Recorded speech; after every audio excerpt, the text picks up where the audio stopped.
que é uma personagem feminina forte pra você? Aquela que demonstra força pelas armas? Pela posição que ocupa? A que nunca chora no perigo? Todas elas são fortes e poderosas por seu mérito próprio. Mas hoje, eu queria explorar uma personagem que demonstra força de um jeito diferente.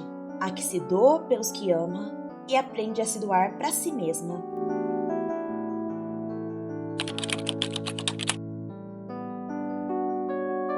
Toru Honda, a protagonista de Fruits Basket, nascida no signo chinês de cachorro, filha da borboleta escarlate Kyoko Honda e do professor Katsuya Honda.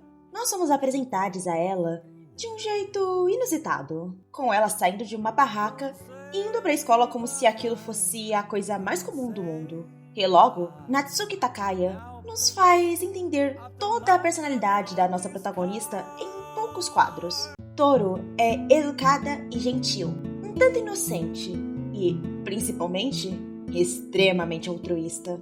Ela sempre fala com as pessoas de um jeito muito polido, sempre tá se oferecendo para ajudar em diversas tarefas e até mesmo a sua entrada na família Soma foi feita por uma troca de favores, onde ela limparia a casa em troca de abrigo, visto que a sua casa estava em reforma. E morar numa barraca não é a coisa mais saudável para uma adolescente no ensino médio. Toru dificilmente julga pela aparência, sendo bondosa com todo mundo, mesmo com pessoas que pareçam complicadas, a ponto de que suas melhores amigas são uma Sukeban, ou seja, uma delinquente japonesa, e uma gótica com poderes sobrenaturais reais. Eu quase poderia chamá-la de Yamato Nadeshiko, o ideal de mulher japonesa perfeita, visto que ela é recatada, dócil, boa nos trabalhos domésticos e até na aparência ela parecia simples e comedida. Mas isso seria julgar o livro pela capa, coisa que a gente não faz aqui nesse canal. Apesar de parecer tão perfeita, a bondade da Toru sempre cobra o seu preço. Ela trabalha não para ter uma renda extra como a maioria dos adolescentes fariam, mas sim para que ela não precise depender da família, muito menos fazê-los gastar demais com ela. Ela se recusa a pedir ajuda para suas melhores amigas quando a sua casa estava em reforma, por temer preocupá-las. Ela gasta muito mais do que devia no dia dos namorados para dar chocolate para todos os seus amigos, a ponto de ter atrasado uma parcela do pagamento para sua ida da viagem de férias da sala. Ela está sempre fazendo pelos outros, sempre se preocupando se os outros estão bem, sempre colocando as suas vontades em segundo plano para que os outros fiquem bem. Uma vida servindo os outros, mas sempre se esquecendo de si mesma. Essa personalidade mais submissa e que aceita em silêncio ter suas vontades diminuídas não surge do dia pra noite. A verdade é que essa bondade da Toru teve duas influências enormes, uma positiva e outra negativa: o amor de seus pais e o desprezo da família da sua mãe. Apesar de eu não ser fã do casal Kyoko e Katsuya, eles como pais sempre deram o melhor que podiam pela pequena Toru. Enquanto vivo, Katsuya ensinava a Toru a ser gentil e amável, a ponto de que, quando ele morreu, Toru adotou parte da sua personalidade para ajudar a mãe a enfrentar o luto, enquanto Kyoko a enchia de um carinho incondicional, ensinando-a a amar as pessoas independente de quem fossem, dando à sua filha aquilo que ela nunca recebeu da sua família: amor, compreensão e incentivo. Tudo isso mudou com a morte repentina da Kyoko e a convivência da Toru com a sua família por parte de mãe. Ali, ela era vista como fruto de um erro chamado Kyoko, logo, má por natureza. Ela foi jogada de um lado para o outro até decidirem que ela deveria ficar com seu avô, que a tratava bem, mas já demonstrava sinais da idade, a chamando pelo nome de sua mãe, não sendo uma pessoa que poderia defendê-la dos abusos psicológicos da sua família. Conviver com o resto da família ensinou a Toru de que ela não poderia ser um fardo para ninguém. Aquela bondade e empatia que ela sempre teve viraram facas de dois gumes, pois, na tentativa de querer ser parte da família e não incomodá-los, ela trancou seus reais sentimentos dentro do peito, engoliu o luto por sua mãe e começou a trabalhar incessantemente para nunca dar mais trabalho para ninguém. Durante o anime e mangá, Toru passa por inúmeras situações de querer coisas como companhia pro ano novo, ajuda nos estudos, um biquíni novo pro verão ou simplesmente ficar com os Somas para se sentir mais à vontade na casa deles. Mas ela não consegue expressar isso. Sempre que ela pensa em expressar esse tipo de sentimento, ela mesma se bloqueia de pensar em si mesma e continua tentando resolver o problema sozinha, e sofrendo demais por sentir que tá desapontando as pessoas com quem se importa. Um dos momentos que mais doeu no meu peito foi ela parando de falar da sua mãe, a pessoa que ela mais amou na vida e motivo para ela continuar seguindo em frente, porque o Hiro disse para ela que isso era irritante e que poderia ofender os outros membros da família Soma, que não possuem relações muito boas com as suas mães. Uma mentira deslavada, mas que a Toro acaba levando a sério porque ela não quer deixar ninguém mal, preferindo sofrer em silêncio a machucar outra pessoa. Como o cão do zodíaco chinês, Toro é fiel às pessoas que ama.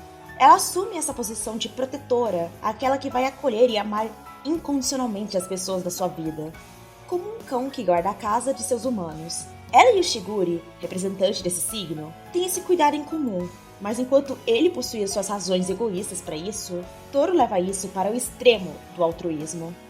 Pessoas como a Toro podem ser lidas como fáceis de manipular e ainda mais fáceis de descartar, justamente por não reclamarem quando machucadas, sob o medo de perderem as pessoas próximas. É visível o quanto a Toro quer ser parte de algo, de uma família de verdade, de não querer ficar sozinha, a ponto de que o nome da série, Fruits Basket, Cesta de Frutas, vem de uma brincadeira onde as crianças fingem montar uma cesta de frutas, onde cada uma delas é nomeada com uma fruta e deve vir para a cesta ao ser chamada. E a Toro sempre era marcada como onigiri, um bolinho de arroz que pode ser recheado de várias formas e decorado com um alga nori, delicioso, mas não é uma fruta. Toro nunca vai ser parte da cesta, mesmo que ela se esforce muito para isso.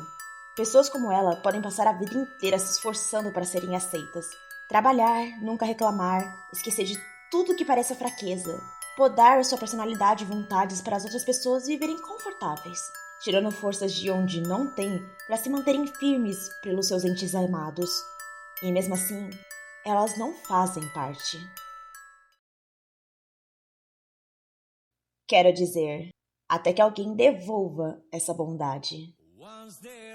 Em uma passagem da história, o Momiji conta um conto sobre um homem que vai doando tudo o que tem para as pessoas que vivem lhe enganando, a ponto de que lhe sobra apenas a cabeça e um bilhete que lhe deixaram, o chamando de idiota, sendo um claro paralelo com o que acontece com a Toro. Momiji aqui faz um apontamento interessante para nós. Por que nós chamamos de idiotas e maltratamos tanto pessoas que são genuinamente bondosas? Por que não podemos devolver essa bondade para elas? A bondade da Toro tem sim o seu fardo, mas ao mesmo tempo é a maior força que ela tem. A força para tirar Akito de perto do Yuki, por perceber o quanto a presença da cabeça do clã o machucava. A força para correr atrás do Kyo, mesmo apavorada com a verdadeira forma dele. A força para acolher a Arisa e a Hanajima, quando ninguém mais queria elas por perto. A força para conseguir acolher o Momiji, quando ele já não conseguia chorar pela situação da sua mãe. A bondade genuína da Toro quebra barreiras que às vezes nem sabemos que temos.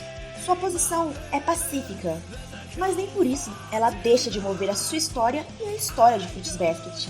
Ela mesma sabe que não é capaz de curar todas as dores das pessoas ao seu redor. Porém, isso não a impede de parar, escutar os outros e procurar formas de, pelo menos por um momento, tornar a vida dessas pessoas que ela ama um pouquinho mais feliz. E aos poucos, ela também vai entendendo que ela tem que se agradar também. Até porque, como é que a gente vai ajudar os outros sem conseguir se ajudar? Toro não é uma pessoa perfeita. Longe disso. Ela mesma tem noção de que ela precisa melhorar. Mas, na sua imperfeição, ela é perfeitamente humana e fiel a si mesma, atraindo as pessoas para perto dela por todos esses fatores. Alguns usaram essa bondade como escada para os seus planos, mas outros, tocados por essa mesma bondade, farão de tudo para não apenas retribuir, mas para mostrar a ela que, mesmo sendo um onigiri, ela também pertence à cesta de frutas.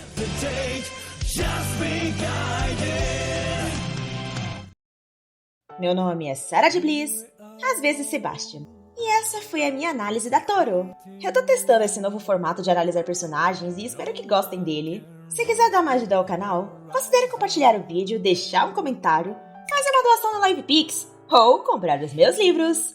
Qualquer apoio já me ajuda muito.